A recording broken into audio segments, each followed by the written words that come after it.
नमस्कार साथियों, मेरा नाम है आर.के. सिंह। संस्कृति आईएएस के यूट्यूब चैनल पर आप सभी का स्वागत है। आज के एपिसोड में हम जिस विषय की चर्चा करने वाले हैं वो विषय है कि आखिर कैसे हटाया जाता है मतदाता सूची से मतदाताओं के नाम। तो यही विषय है, इसकी हम चर्चा करेंगे। और ये जो विषय है इस समय न्यूज़ में भी बना हुआ है, क्योंकि जो आम आदमी पार्टी है जिसे हम आप कहते हैं, उसने बीजेपी के ऊपर इसी मतदाता सूची से मतदाताओं के नाम हटाने को लेकर षड्यंत्र करने का भी आरोप लगाया है। तो हम देखेंगे कि आखिर ये पूरा मामला है क्या, और इससे जुड़े हुए जो भी महत्वपूर्ण पहलू हैं उन पर भी हम बात करेंगे। चलिए, सबसे पहले हम बात कर लेते हैं कि आखिर न्यूज़ क्या है। तो न्यूज़ आपके सामने है।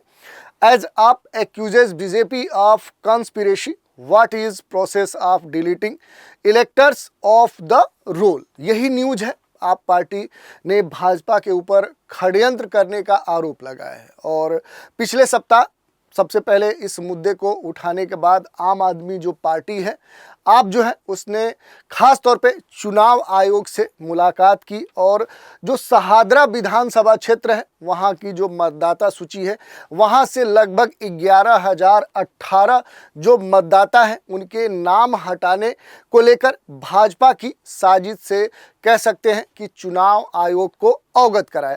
और तब से ये जो मामला है ये चर्चा का विषय बना हुआ है। लेकिन अगर परीक्षार्थियों के दृष्टिकोण से देखें तो उनके लिए सबसे महत्वपूर्ण ये है कि आखिर मतदाता सूची से मतदाताओं के जो नाम हैं वो कैसे हटाए जाते हैं।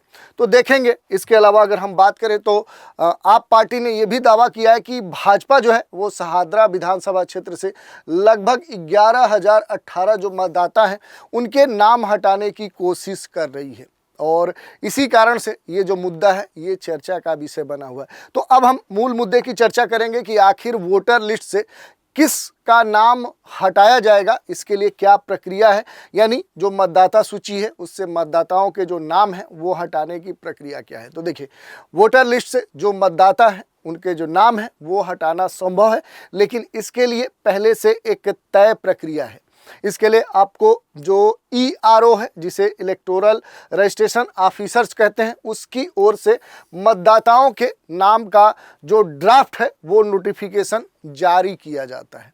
संबंधित जो क्षेत्र है उसका कोई भी मतदाता किसी भी नाम पर आपत्ति जता भी सकता है। और ये जो सूची है ये सभी राजनीतिक दलों तक भेजी जाती है और मुख्य जो चुनाव अधिकारी हैं उनकी वेबसाइट, इलेक्टोरल जो रजिस्ट्रेशन ऑफिसर हैं उसके नोटिस बोर्ड और मतदान केंद्रों पर ये पब्लिश की जाती है, प्रदर्शित की जाती है। तो ये पूरी प्रक्रिया है। इसके अलावा इसमें सबसे महत्वपूर्ण क्या है कि जो फॉर्म संख्या 7 है इसके जरिए आपत्ति दर्ज कराया जाता है। यानी यदि कोई इलेक्टोरल जो रजिस्ट्रेशन ऑफिसर्स है या जो बूथ लेवल ऑफिसर है उसको सूचित करना चाहता है कि किसी मतदाता का नाम किसी कारणवश उस निर्वाचन क्षेत्र की सूची में नहीं होना चाहिए, तो उसे इस फॉर्म संख्या 7 के जरिए आपत्ति दर्ज करानी होती है। यही नहीं, नाम कटवाने के पीछे जो कारण है, कारण में मृत्यु या फिर पते में जो परिवर्तन, ऐसे जो कारण हैं वो इसमें शामिल हो सकते हैं।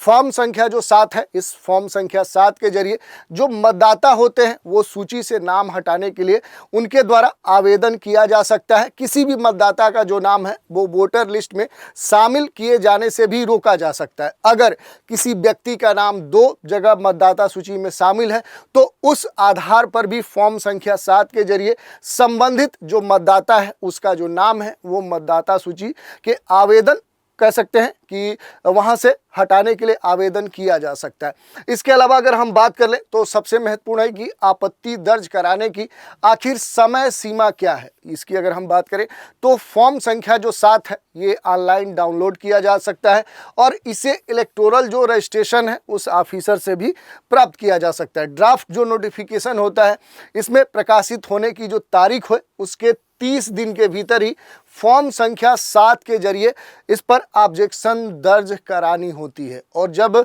आपत्ति कोई भी व्यक्ति अपने नाम से आवेदन दर्ज करा सकता है, ये बात इसमें कही गई है। इसके अलावा क्या है आपत्ति की प्रक्रिया, तो देखिए फॉर्म संख्या जो 7 है उसके जरिए इलेक्टोरल रजिस्ट्रेशन जो ऑफिसर है उसको व्यक्तिगत रूप से डाक से या फिर ऑनलाइन आवेदन कर आपत्ति की जा सकती है। हालांकि ये कहा गया कि जो अधिकारी हैं इसे तभी स्वीकार करेंगे जब फॉर्म पर हस्ताक्षर अंगूठे का निशान होगा, फॉर्म जमा करने वाले व्यक्ति का स्पष्ट तौर पे वहां नाम मेंशन होगा, आवश्यक जो जानकारी है उसका कोई भी कॉलम खाली नहीं होना चाहिए और ज्ञात नहीं जैसे शब्द नहीं लिखे जाने चाहिए। यानी संबंधित जो व्यक्ति है उससे संबंधित जितनी भी इंफॉर्मेशन है जहां पर मांगी गई है वो पूरी तरह से फुलफिल की जानी चाहिए। इसके अलावा अगर बात करें तो इलेक्टोरल जो रजिस्ट्रेशन ऑफिसर है उसका जो निर्णय होता है इस मामले में सबसे अंतिम निर्णय माना जाता है। वोटर का जो नाम है वो वोटर लिस्ट से हटाना है या फिर नहीं हटाना है, इसको लेकर जो अंतिम निर्णय है वो इलेक्टोरल रजिस्ट्रेशन ऑफिसर का ही होता है। और अगर ये इसको लगता है कि आपत्ति सही है तो वो इसे मान लेंगे, लेकिन यदि उसको ये जानकारी मिलती है कि आपत्ति सही नहीं है तो इसके संदर्भ में निर्णय लेने और उससे जांच से संबंधित जो भी अधिकार है वो ईआरओ को प्राप्त है। ईआरओ आपत्ति करने वाले व्यक्ति से व्यक्तिगत रूप से उपस्थित होने या आपत्ति के विवरण को साबित करने के लिए कोई साक्ष्य देने के लिए भी कह सकता है।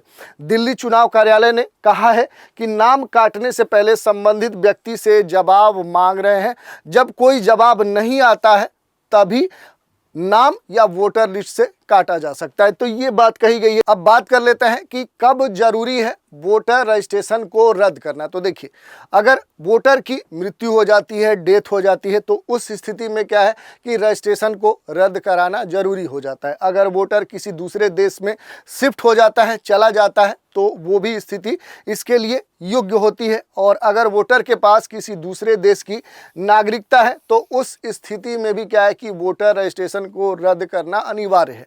या फिर अगर किसी कारणवश वोटर के 2 या 2 से अधिक वोटर आईडी कार्ड बन गए हैं तो उस स्थिति में भी एक जो वोटर आईडी कार्ड है उसे रद्द करवाने की आवश्यकता पड़ती है।